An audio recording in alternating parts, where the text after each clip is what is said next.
It's one of the most beautiful musical expressions ever crafted, telling you. And the depth and beauty of this piece stirred a profound emotion within me, making my voice quiver really as I speak of it.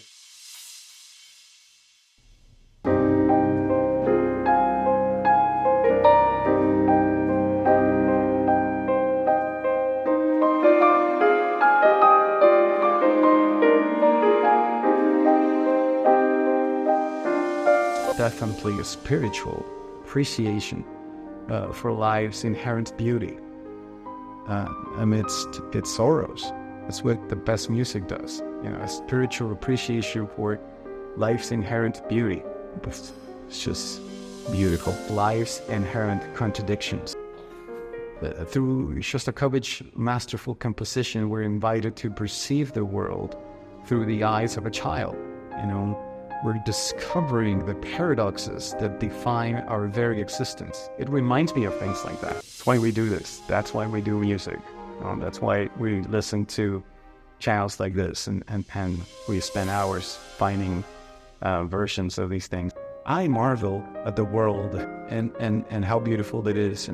But we're not spared from life's inevitable trials. Kids are not. No one is, really. But this piece frames it together in a beautiful way that soothes your soul. So well conceived, a kind of quiet beauty that aches. It gives me chills. What a delightful journey. It's a timeless classic. It resonates with endless beauty and depth. Hey everyone, it's wonderful to have you here. I'm so excited. This is just a pleasure to talk about these wonderful pieces of music, and in general, just to talk about music, like chatting with friends. Isn't that the best? So that's what we're going to do here. That's my approach. We can expect to talk about everything regarding music, but not really about the technical aspect, whether it's my compositions or those of others. I'm not an expert. I do know a thing or two, of course. But there are plenty of seasoned panelists and experts out there for that kind of insight, and that's wonderful. I love that. But what I'm really passionate about is conveying how a piece of music resonates with us personally, stripping away the musician's persona to just immerse myself as a fellow listener. That's really who I want to be, and that's what's fun. Someone deeply in love with the art of sound. Imagine it's like experiencing synesthesia, where listening to music triggers a vivid cascade of emotions and colors, even for those of us without formal musical education, and maybe especially for those of us. It really doesn't matter, it's for everybody, because this is a universal quality of music, its ability to stir feelings and spark conversation. It's so much fun, and it's just captivating. So let's chat about music in the way friends do, free from the confines of technical talk. Unless we want to, right? But in general, we just want to have fun. We want to have a journey that we'll wander through, and we're starting today with a beautiful piece of music, just one of my favorites. It's the Andante from Shostakovich Piano Concerto No. 2.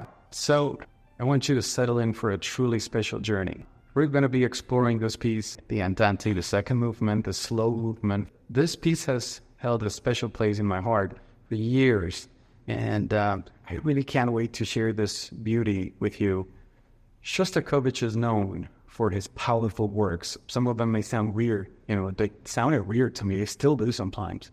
But this is different. This is entirely different from what he does generally.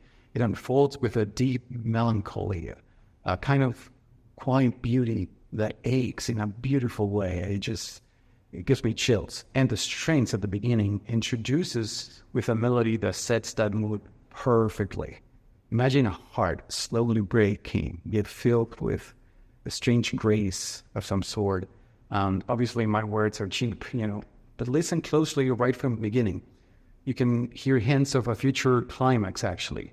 And it's great, because once you get familiar with the piece and you listen to it a few times, it's like an echo foreshadowing something to come. And it's very subtle, it's woven into the texture of the sound. Let's play a little bit of the piece. Can't wait.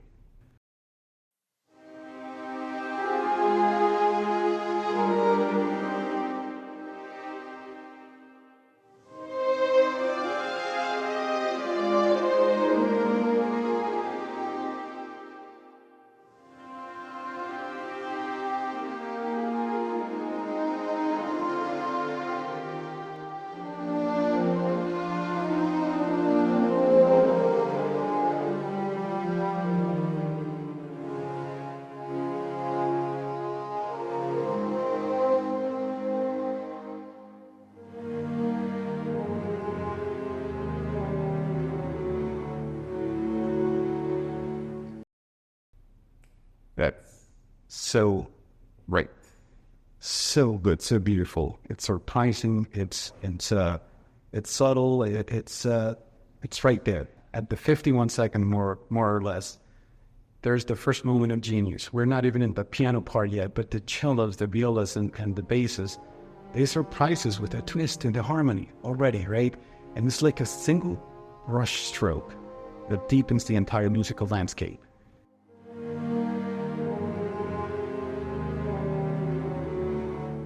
It's unexpected, but it doesn't jar us. It adds a layer of complexity with a touch of bittersweetness and a flicker of hope, right? Amidst the sadness, the melancholy.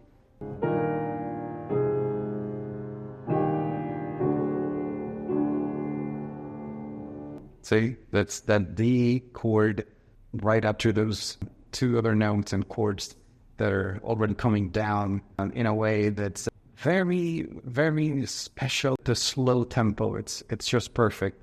And there's that surprise, that D major chord. It's so beautiful.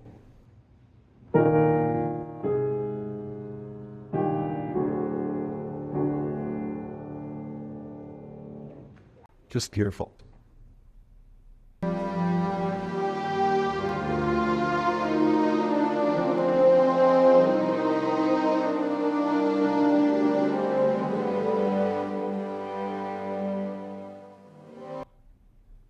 So it does the same, something very similar, set of notes or a sequence or a melody, whatever we want to call it, but it's a little bit different. It's not a D anymore, and at least not in the same way where it surprises you, but it solves, something. It gives you that emotion of, okay, all right, there was something unfamiliar, and now we're again on familiar territory, right?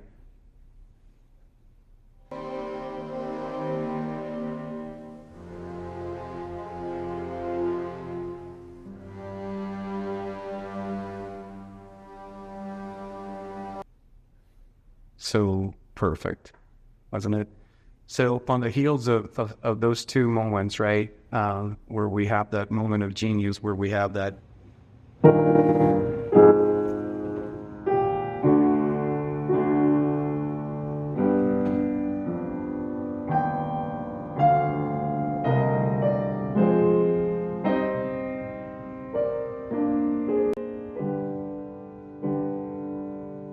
see, it's a G that's replacing the D, and it's sounds similar, but now because it's sounding again and it's doing the trick again, it's bringing us into that familiar space. It's no longer a surprise, but it's okay. All right, so here you are again, and it's just beautiful. It keeps going, right, and then it ends again on a G. There's just G notes. There's no chord.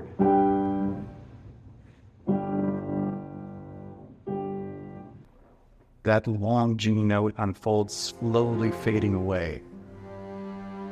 And it creates a bed of perfect silence. A moment of, okay, this is happening, it's ending, what's going on? It's like a hushed anticipation before the piano enters. It's kind of like a pause that lets the weight of the emotions we've heard so far truly sink in.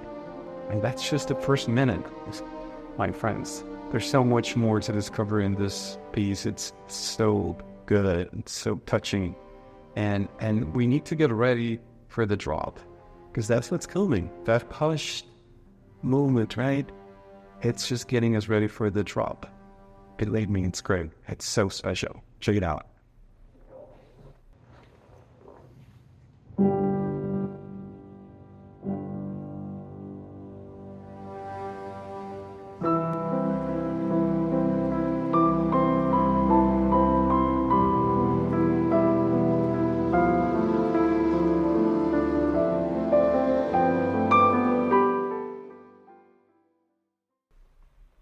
So let's stop for a second here. Yeah, that was the drop. The main theme, the piano entry in this moment feels like a beam of solace. Like the comforting assurance given to a worried child, whispering softly that all is well in the world, it speaks to me in that exact way. I mean, that passage captures the essence of parents, tender love. And it's kind of crazy that it says so much, but it does. That's what I hear, you know. And of course, there's context and there's biases, but it really lends itself to a deeper resonance, you know, that segment that really tells me all of these things. And I know there's other things that are similar to that you may be hearing, but for me, it's almost like listening to lyrics, you know, hearing the lyrics, because it's so clear, and there's a lot of interpretation, but there's also something that it's basically the same among all ears. It's not really going to change much from person A to person B, C and D, etc.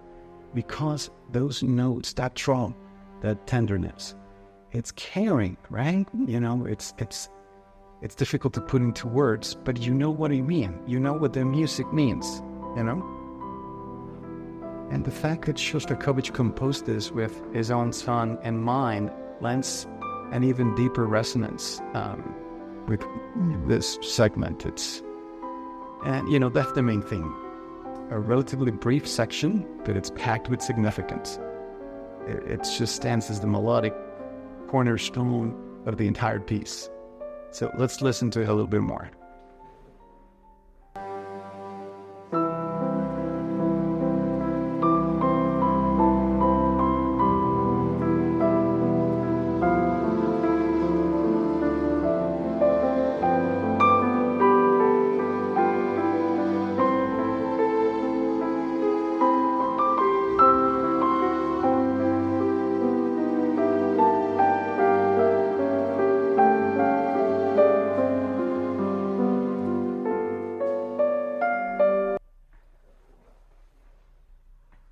See what I mean?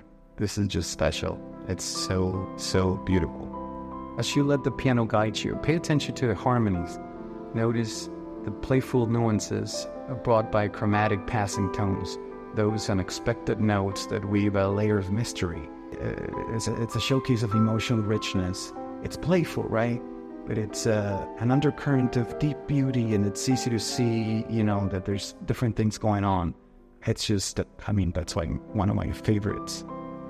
Beneath the melody, the left hand weaves its own narrative with a lot of chromaticism, meaning utilizing the tension between half steps, you know, the distance between notes, using going from the white key to the black key without skipping that black key. That's what chromaticism is. And it depicts an emotional landscape that's both turbulent and controlled. It's a beautiful contradiction because it's got some improvisational freedom when you have those chromatic segments, but yet it's very, very structured. And you know, then the strings, they join, you know, the conversation.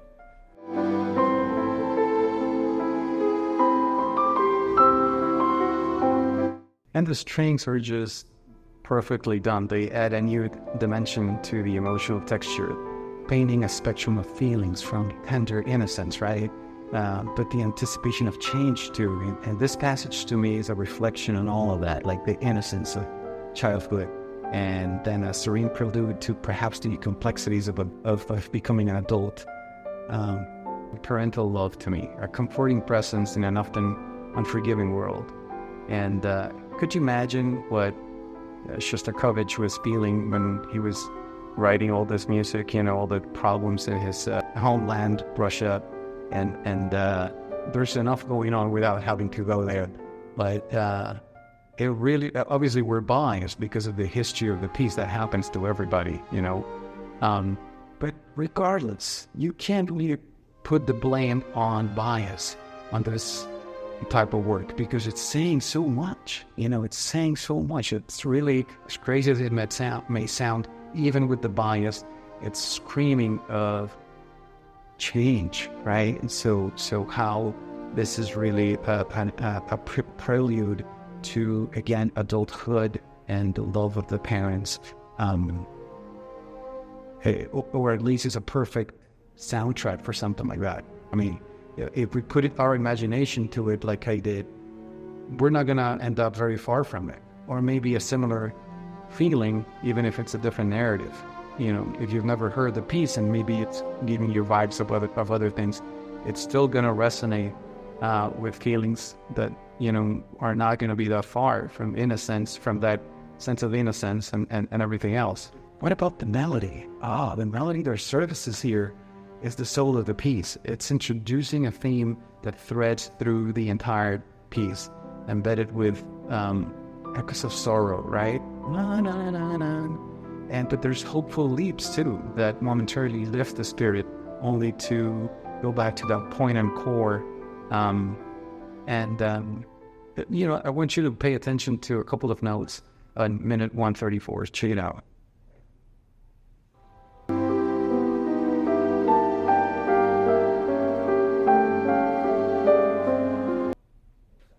I'm sorry, I meant to say that those two groups of notes, and they encapsulate the genius of this composition. Each set, it's descending, right? And it translates in my head. It's a beautiful touch, right? Kind of like a soft waltz, and it envelops the listener in a blanket of warmth, reminiscent of a child being lulled to sleep in the safety of their parents' embrace. It's a snapshot of pure, serene beauty, and just a brief journey, and we're already moving into Shostakovich intricate emotional texture, right? Through the lens of simplicity, he crafts a narrative rich with complex sentiments, and it's really an example of his great ability to capture the essence of human emotion, and that's why he's considered a genius. Just wonderful.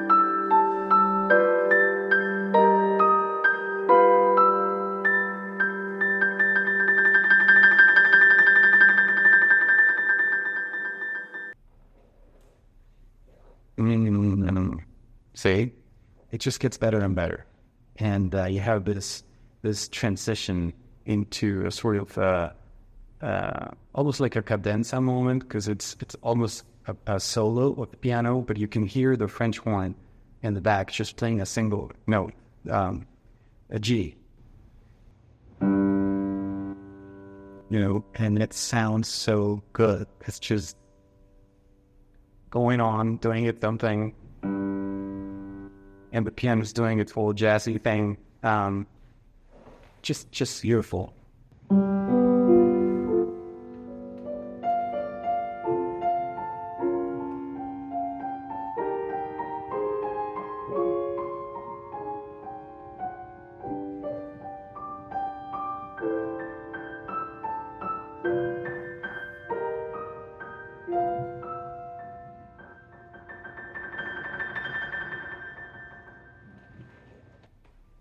I mean, yeah, I was actually listening to Jacob Collier the other day, and he was saying how you can pretty much do whatever you want on your right hand, and as long as you have a solid bass note or something like that, it's not really going to sound that crazy.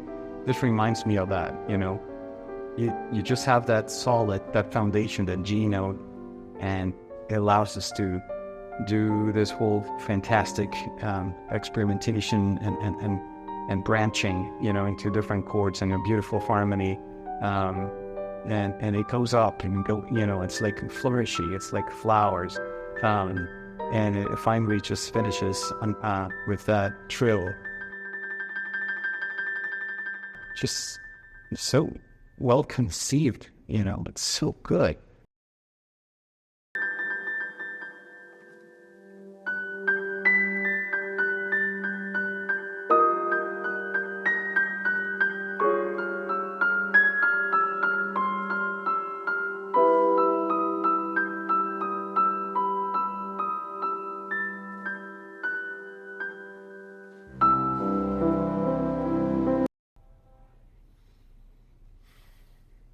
So we have a bunch of adventures on the right hand going on, right? And again, the French horn on the left. Oh, I'm sorry, doing that bass accompaniment, so to speak. And it's like pure magic, right? I mean, the texture of the music fans out. It's not, you have all the strings going on. And it enters a phase with a very thin texture, which means in the music, not that many instruments, not even the piano is doing much, it's just the right hand mostly. And it takes center stage, and it crafts a melody that's full of childlike wonder, right? It's like a sense of discovery and adventure too. It's like stepping into a whimsical fairy tale, full of possibility.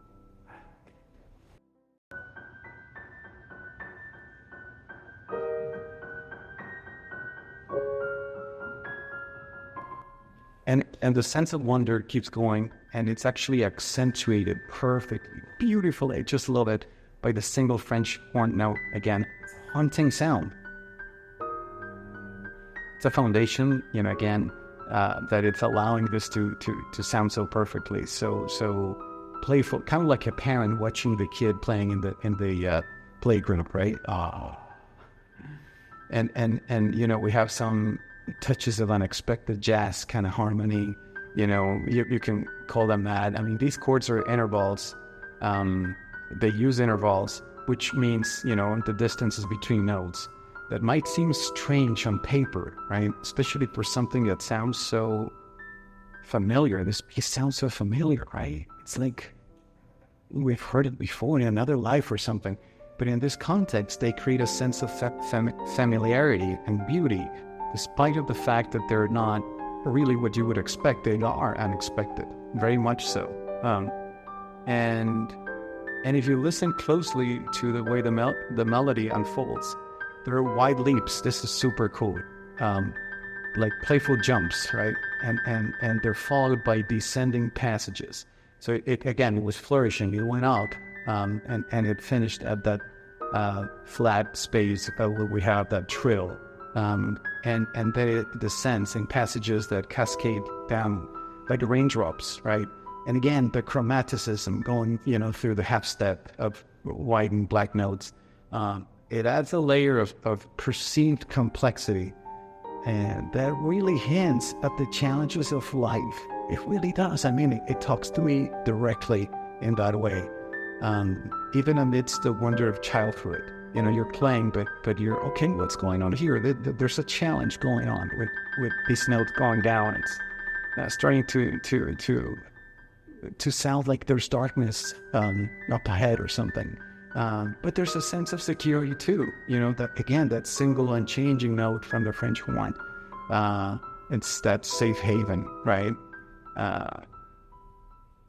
Just beautiful.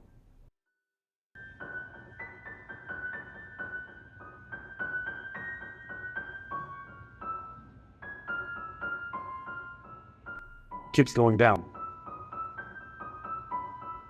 And then it jumps high. And it's obviously preparing us for the drop again, the main harmony. And it explored all these harmonies, these new things, and it didn't lose its way. And that's exactly what's so good about Shostakovich here. He pushed the boundaries of harmony, like most great composers do, or great musicians, but he's maintaining a core structure that provides comfort and stability. Isn't that amazing? And that's why, I mean, again, it may be my bias, but it's that relationship between parenting and your own kid. I have a 10-year-old, and it's just so moving. It moves me, guys. I mean, I can't begin to tell you how much it moves me. It's pure magic. It's just pure magic, that bass note and the adventures of the right hand. That constant interplay between exploration, right? Because that's what it's doing. It's exploring, it's doing its thing. But there's security too, right? And it builds a bit of tension, but it's soft. It's not, that crazy, it's just soft. And it's like, what's going on? And it goes up. But then it resolves itself at the very end. you know, and then again, it's preparing us for that wonderful breathtaking of the melody.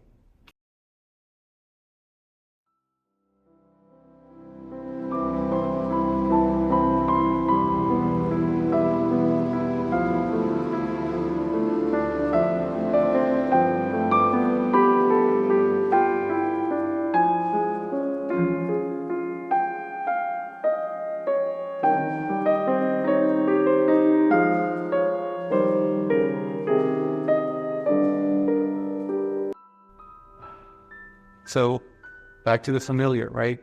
But then it changes. It speaks so much to me. And what happens is we're swept back into a passage that feels like an old friend, right? Yet stirs something deep within us. Because, okay, all right, here's my old friend. But something changed. And it's still my friend, right? But I can't really tell you in words because it's a shining example of Shostakovich's brilliance, his knack for transforming simple motifs into deeply moving and intricate masterpieces. That's really what it is. And as the music circles, right, it circles back to its main theme in this beautiful way. It's actually embellished with this fascinating harmonic variations, because that's the accompaniment changed, the obviously the melody, but these nuances draw us in, and so you get that feeling of complexity of life itself, so well made. It's just screaming at me, okay, look, it's the unexpected twists, the point and turns, the rich stories that we live through, the harmonies, slightly unfamiliar, right? But now they carry a touch of melancholy and reflecting the bittersweet journey of our lives, or the bittersweet journey of growth. It's, that's what's happening, and this is dedicated to his kid. It's just perfect, and I marvel at the world and how beautiful it is. But we're not spared from life's inevitable trials. Kids are not. No one is, really. But this piece frames it together in a beautiful way that soothes your soul. It's just amazing. And that harmonic variation that reemerges from the introduction, it doesn't conform to the traditional scales we often encounter in music, classical or otherwise. Again, it's unexpected. It's beautifully melancholic, conveying with clarity, as though through lyrics, a moment full of uncertainty. It's as if the music speaks directly to you. And it's articulating perfectly the innocence of a child's perspective. Again, the bias coming in, but that's what it's telling me, guys. That's what I'm hearing. It's the innocence of a child, through the beauty of all that narrative that we will go through. Profoundly moving, profoundly extraordinary.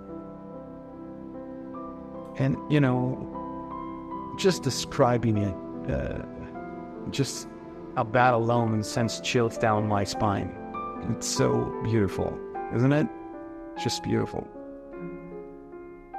And what happens now is the tempo gently decelerates, and the metronome ticks, but it's a tad slower, emphasizing, and momentarily, of course, emphasizing that less familiar note and chord that just, it's like somebody opened the door and, okay, we're all right, but that's something new. What's going on?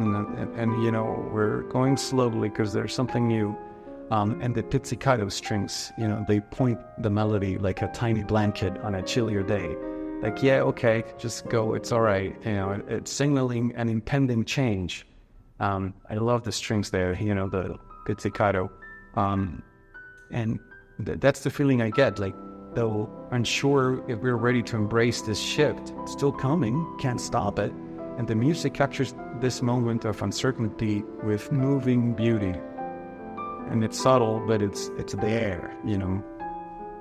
What an incredible experience. You know, it's a true masterpiece. It really is. It really touches the soul, you know. It's great. That's why we do this. That's why we do music. That's why we listen to channels like this, and we spend hours finding versions of these things, because it's just beautiful, and we learn to play them.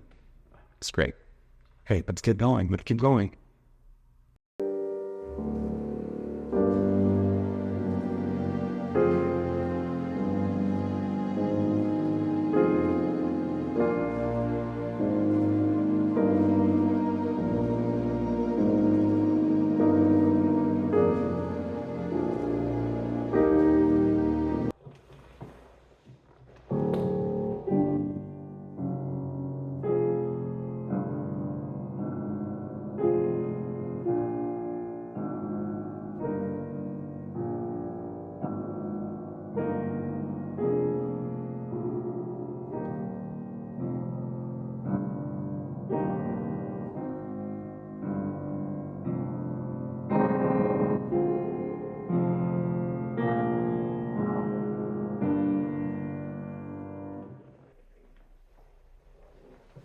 Yeah, that's where I changed things a bit. And, I mean, the original piece is beautiful, make no mistake. But I hope you'll forgive me. It was so beautiful, that bridge, you know, because that's kind of what it is. It was beautiful because it was actually kind of like double tempo, if you will. You know, he was doing notes that are shorter in distance between each other, and it created this wonderful effect. And it was just strings in the original, but when you slow down, you know, you hear Bach, you know, and it's just a beautiful arpeggio in the way it develops, and just so beautifully made that it's worth slowing down and listening to it in this way. You know, and the piano, the reason I added the piano, again, I hope you'll forgive me, but it's just so beautiful. It's actually kind of like underlining, okay, here's what's going on, check it out. It's so beautiful. Don't miss it. Now, the original is maybe better than what I just did here, but it's an exploration of this beautiful piece that I thought it was great. In other words, we're stretching each note, and it reveals hidden gems, right? And perhaps there's something like lurking beneath, something dark, but it's again, you'll notice that it's speaking more slowly, and I know that may not sit well with everybody, but it just highlights, you know, the beauty of that development, because that bridges are developing. That's really what they are. They change things. And okay, it's a new chapter, you know, it's a bridge. We're going somewhere different. And it was carried by the strings alone. But the most stirring passages found in Bach's compositions remind me of this original tempo. And when we slow down, kind of like from, I think, eighth notes to quarter notes, doesn't matter. I really invite you to appreciate the beauty up close. That's really what we're doing there. And it becomes more contemplative, because the bridge is contemplative. You know, you're just contemplating this change. And this adjustment allows us to perceive how the basses, the cellos, and the violas weave a rich texture of sound. And it's further, again, accentuated by the piano. And it becomes a collaboration that brings forth a profound sensation of the passage of time. And that's what the bridge is about, is the passage of time. Completely that. You know, it would be great, like for a movie, for instance, where you're trying to evoke that sensation of the passage of time, the continuity of life moving forward, that bittersweet realization of perhaps childhood's end. Just beautiful. I mean, this piece is full of surprises. And it's a moment that captures the dual experience of being both a parent and a child, offering a unique perspective on our life's journey. I think, again, my bias, but this slower tempo lets us reflect on where we stand and encourages us to persevere through the beautiful complexity of existence, really. That's what this music does. It's genius. It reminds me of the layered emotions a father might feel, melancholy intertwined with love, reflecting back on his own youth. Yeah, it's a musical passage that for me symbolizes the flow of love through time, and I hope to share that deeper resonance with you by extending it this way. Hopefully you'll appreciate it. I mean, that was the intention behind this alteration. Just to zoom into it because it was so beautiful, as perfect as the original is, of course. I'm sure I lost something that the original had when doing this. Write it in the comments.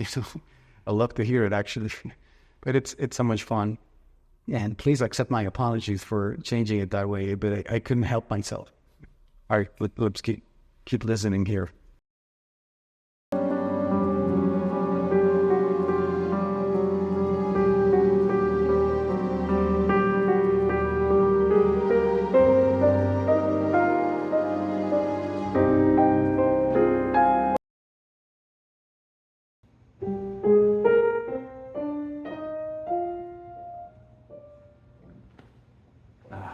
So it sounds like a spiral to me at first.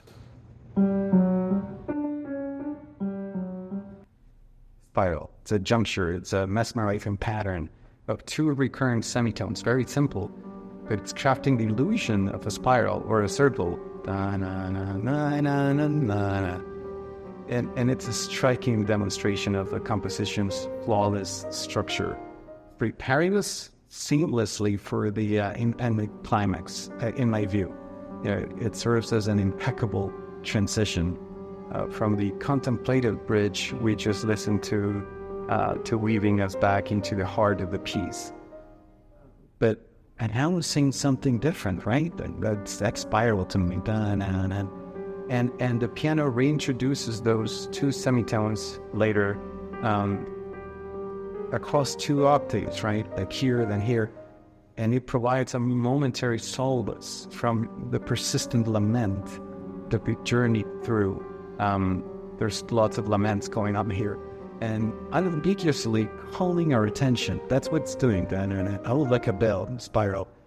Calling our attention as if bracing for an upcoming challenge.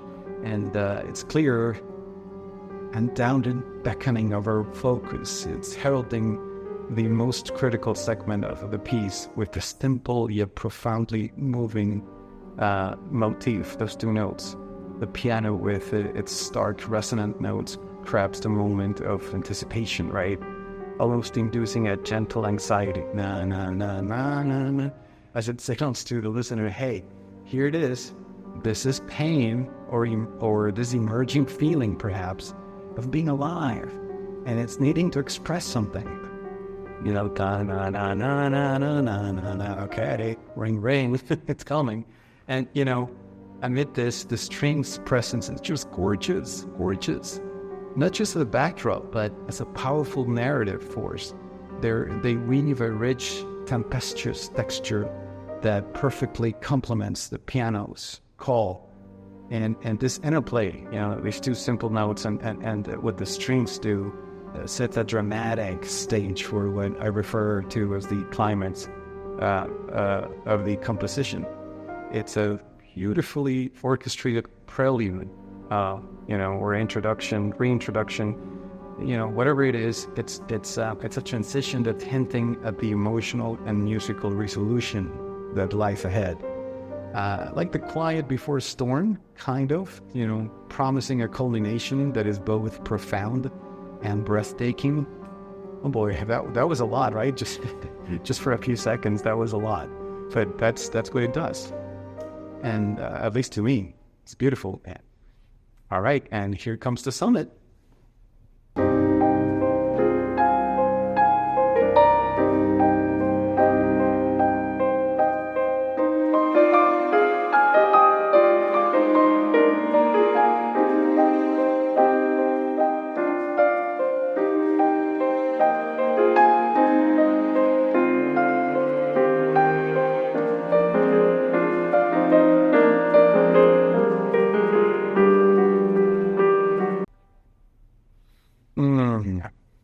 The syncopation, it evokes the essence of some South American rhythms, like bambuco, the Colombian bambuco, known for its distinctive syncopation. Typically steering listeners into a dance. Yet, in this context, the rhythm doesn't incite movement. Well, it does, but not in that way, but rather it's a deep emotional revelation, a surprise perhaps, and the earnest acceptance of transformation. Obviously, that's my favorite part because it's beautiful. And we actually listened to it at the very beginning, where the strings were doing the introduction. Remember the very beginning? Na na ni, na na na na na na. That's what this is. But we have those two hands, the two hands doing that dialogue, and it's beautiful. It's just the two plates and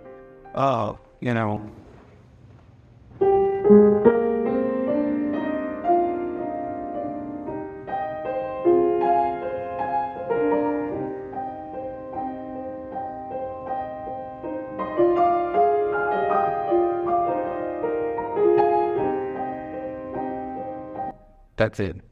That's the syncopation. That's the bambuco part.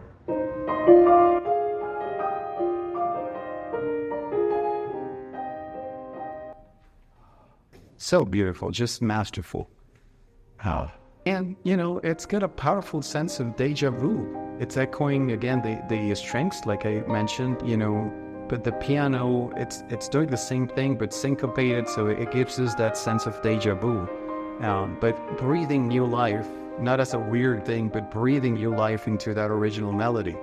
And it marks a rebirth with a more profound understanding, perhaps.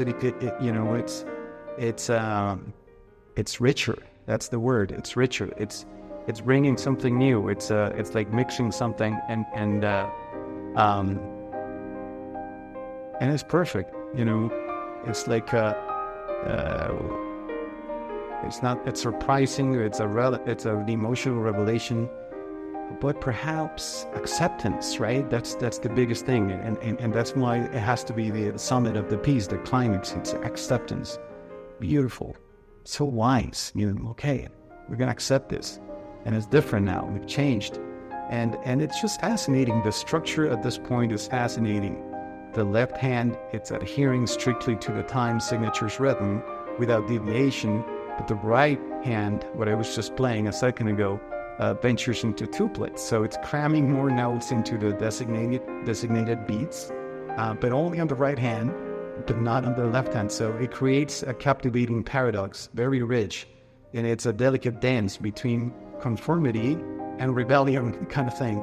And it generates a palpable tension that resonates deeply and beautiful.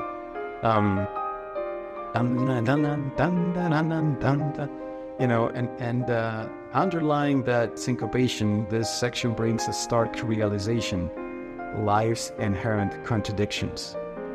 So wise, through Shostakovich's masterful composition, we're invited to perceive the world through the eyes of a child. We're discovering the paradoxes that define our very existence. It reminds me of things like that. As crazy as it may sound, it does, and I don't have to use a lot of imagination. It's just telling me that, maybe with 3 lessons, it's one of the most beautiful musical expressions ever crafted, telling you. And the depth and beauty of this piece stirred a profound emotion within me, making my voice quiver really as I speak of it. It's beautiful. Listen to the bass here, and then it goes away. Oh, it's perfect. And it's not just a moment in a composition, it's a poignant reminder of the art's power to evoke deep reflection like this. So to say that this piece is profoundly beautiful is an understatement. It's a masterwork of incredible artistry. It's a testament to the emotional depths music can reach and the mark that it leaves on our hearts. Obviously, that's the way I see it. But I'm pretty sure a lot of you can also be sensitive enough to see those things. So What could possibly follow after that? Well, let's see.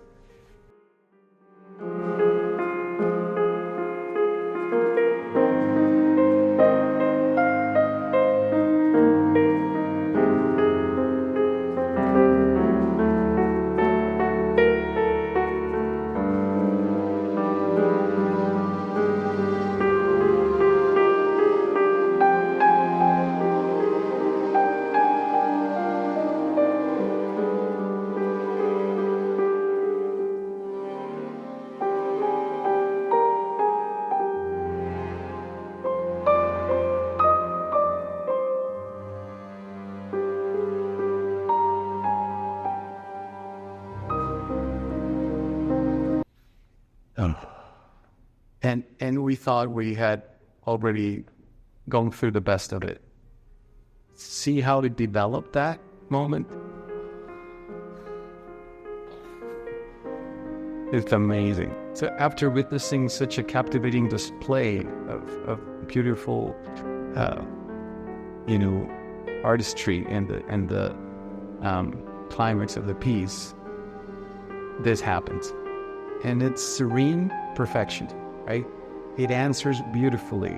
It's not about surpassing the climax, what came before, but it offers passages that evoke the essence of resilience. That's what it's telling me. It's the complexity of human emotion, kind of like the mixed feelings of loss, right? And strength following the departure of a loved one, or when we lose something in life and we grow stronger for it. That delicate section beautifully encapsulates the journey of growth and pain that exists within us, much like a child emerging wiser and more attuned to life's realities, yet carrying a sense of loss with a matured gaze, again, it sounds crazy that it's telling me so much, but it really is something like that, not ambiguously. It sounds heavy, like it's a heavy interpretation, but it genuinely resonates with me through the music in that way. I want to know what it does to you. Please comment. I may not perceive colors or sense, but I do, like the synesthesia, but I do see clear emotions, moving emotions, clearly, like this is a piano. That's how I see them, and it amplifies the sensation because it's so well crafted, and I can relate to everything it's saying, and that's why it's touching me so profoundly. I never get tired of this piece, and it intriguingly employs things like the circle of fifths. We're not going to get into it, but it blends unexpected harmonies that, while surprising on paper for most young listeners, at least, or even, older people, they resonate perfectly with the emotions described. It signifies not just recovery, but transformation. Our wounds become scars, and it's a symbol of our resilience. It's telling me all of that. And as the music progresses, we're greeted with hopeful major chords now. There's a musical embodiment of emerging from adversity with newfound strength, those are there. So well positioned, those major chords. And then the spiral again. And oh Lord, the strings here, playing that melody, weaving that beautiful texture. In a poetic turn, it revisits the previously introduced motif of spirals or circles through the semitones, but with a new outcome. Rather than building anticipation, it leads us into a realm of reflection and beauty. And it's also done in a subtle way, setting the stage for yet another moving moment. And the tempo slows, right? Engaging semitones that leap and return, and is crafting a lament again that is both sorrowful and sublime. And this is slowing down, mirrored at a higher octave here and then here. It creates a dialogue between motifs, offering closure and a poignant pause but it's deeply melancholic, hinting at more to come, right? Because it's like the end of a chapter, but it's closing it with a feather. Oh, it's just endlessly fascinating. And it's the emotional depth, the profound beauty. Every moment, every transition speaks volumes, leaving me in awe of its artistry and the deep well of emotions it stirs. The masterpiece. And it continuously, it reveals new layers, right? Making it an absolute marvel to experience. And it's coming back to the main theme, sort of, right? Kind of.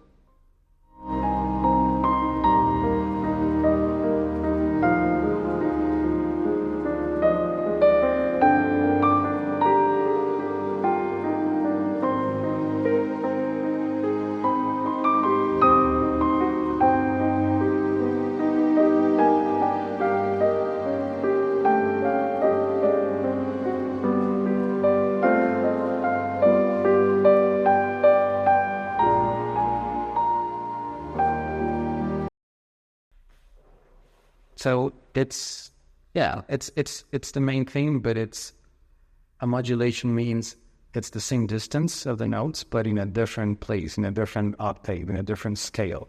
It changed its tonality.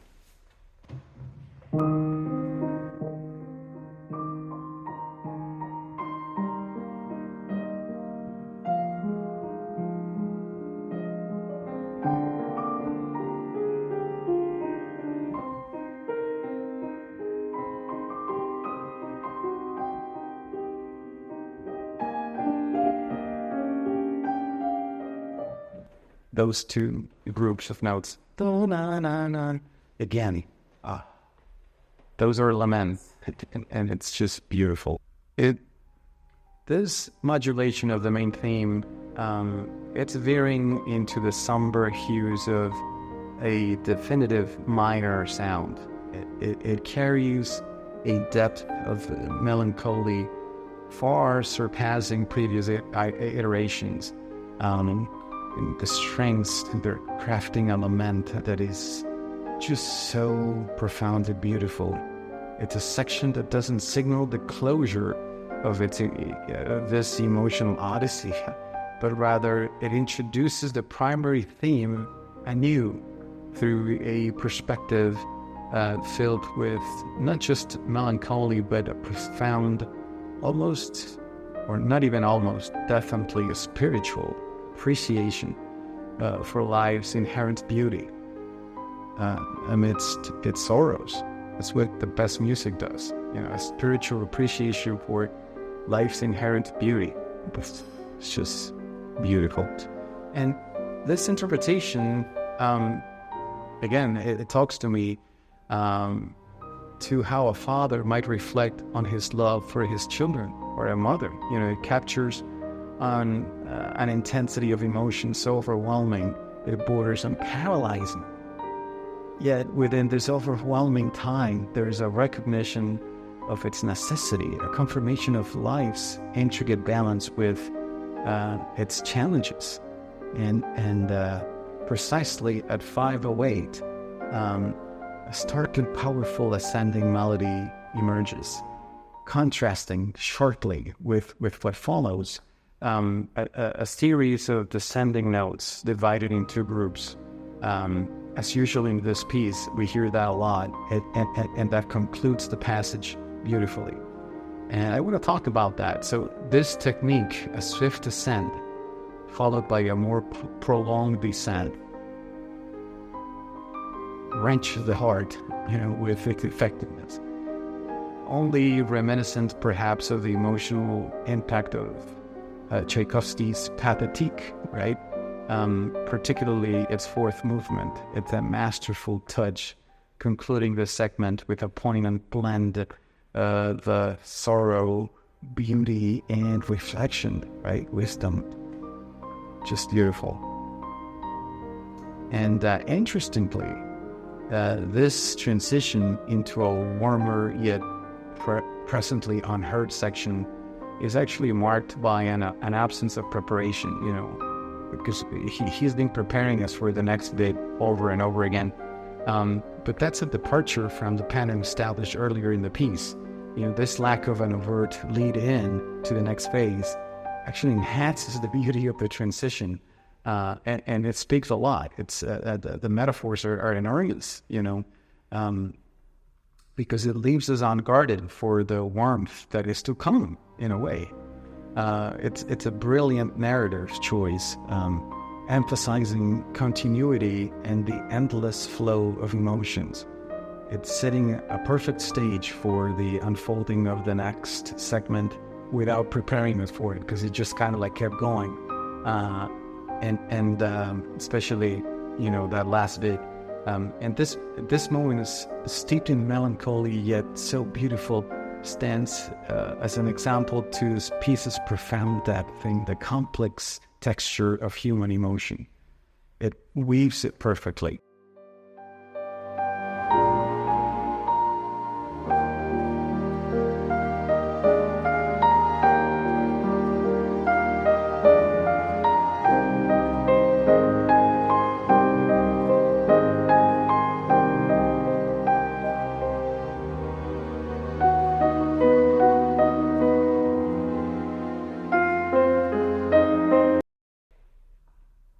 It does the same thing, it's a repetition of that surprise note. There's not much I can say about that. I don't know if there's a feeling for that in English or any language. Beautiful. But what I can say, it's a waltz, a loving parental love. It consoles and then moves on. It's as we transition into this section, we find ourselves enveloped in an ambience of touching subtlety and tenderness again. It's a serene waltz that emerges, inviting us to a space of rest, right? So sweet. And whether we're the weary adults yearning for solace, or the children vibrant with anticipation for the adventures that tomorrow might hold, it's again that sweet waltz that just perfectly encapsulates that feeling, and it's a profoundly touching passage, and it stands out as a personal favorite of mine, actually, because you have the minor chord and then the major chord, and they alternate in a dance of beautiful balance, creating this beautiful effect. We're close to the end now. Let's see what's next.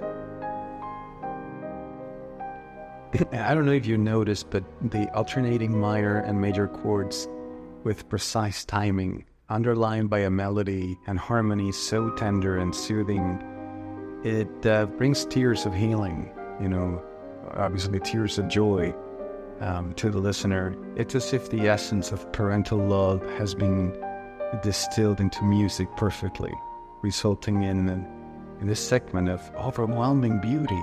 It simply melts the heart. It's so good.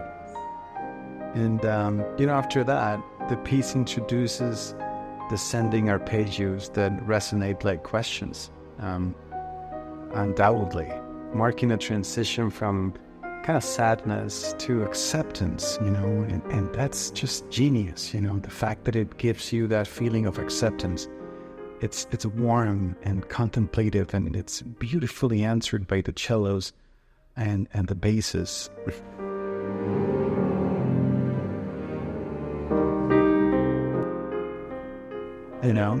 And that's a trick. It's a high note, da da da da da da, that cascades down. So it's a pattern that is symmetric, and so it has the lament, which when it falls down, but it goes up first. So it ends 3 notes mirroring that ascent, and its descent sharing a note in the middle. So it is this symmetry that moved beyond the binary of sad or happy, minor or major, that gives us a sense of just being. It just is. It resembles the reassurance of a father's voice, conveying love and assurance, not merely as comfort, but as an affirmation of life's continuation.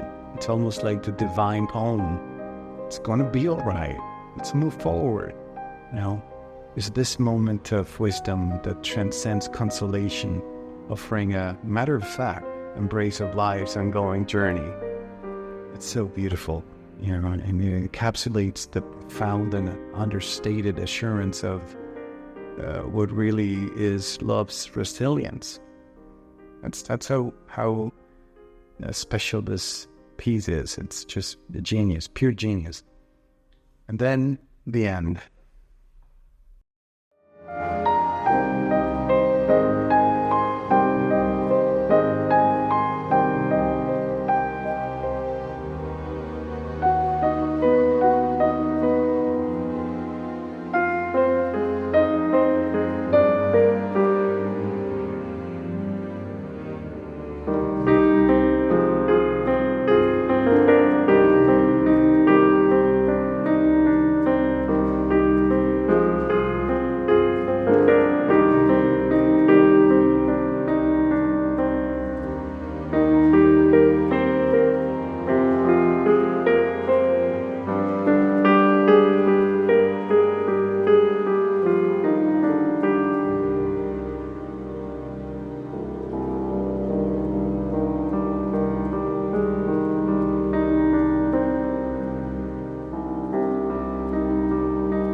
So expressive, right? So expressive. It's incredible. As we reach the ending, the piece circles back to the syncopated motif introduced earlier, this time resolving it into the delicate and now familiar minor chord. The chords, actually. So this touch brings with a sense of uncertainty, right? Yet clearly signals the end of an emotional voyage, right? Life goes on. So good. So in these last moments, the notes stand more isolated, right? There's less notes than any other part of the piece. And they're separated. There's no playing around, like the kids playing in the playground at the beginning in the solo. The harmony simplifies a lot, unfolding into a prolonged, serene fade into silence. It's a musical embodiment of nightfall. It serves as a poignant reminder of life's complexities. I've been saying this, but it really does. I mean, it underscores the inherent beauty within those very challenges. I've said that a few times, but it's just genius that it does it so well. That's the trademark of beautiful music. And it perfectly ends the piece while maintaining the essence, right? Love, tenderness, innocence, playfulness, paradox or challenges, all interwoven into this gentle texture of sound. What a delightful journey this has been for me. I mean, it's a timeless classic. It resonates with endless beauty and depth. Just a treat, and if this piece has moved you, please share it with someone you love. And if this commentary has added to your appreciation, share it too. It's a beautiful tradition, passing on music that touches our souls. I've been introduced to such masterpieces by other listeners and lovers of music like you on YouTube, by loved ones, and each listening experience, whether live or recorded, was enriched by your insights, the words of friends and family, whether in agreement or not, doesn't matter. I mean, they have always enhanced my engagement with the music, and it offers perspectives that deepen the enjoyment and appreciation. And it's just so much fun, right? It's wonderful. It's something so enjoyable, and this isn't just about the pleasure of listening. It's about the profound impact such music like these masterpieces can have on our lives. Instrumental music in its wordless expression has this unique way of refining our emotions, enabling us to articulate, right, and navigate life's experiences more effectively. So I offer this commentary as a gift, one that I hope enriches your life as much as it has mine. I'm just giving it back because it was given to me, and this piece by Shostakovich is a masterpiece. It's really a gift to us all, and that's why it's one of my personal favorites. I mean, I hope it becomes yours if it isn't. And I'm sure a lot of you have listened to it before. The younger listeners, maybe they haven't, but I've spent countless hours immersed in its beauty, whether through listening, performing, or simply reflecting on its depth. And I hope through this journey you felt the love and dedication poured into not only the commentary and related content, like this video, but and the musical execution itself. I mean, I did post a video of my arrangement, or my interpretation of it, really, and I hope you watch it. So once again, thank you for accompanying me on this exploration. It's been a truly enriching experience, and I hope it has been for you too. Thanks again. See you next time.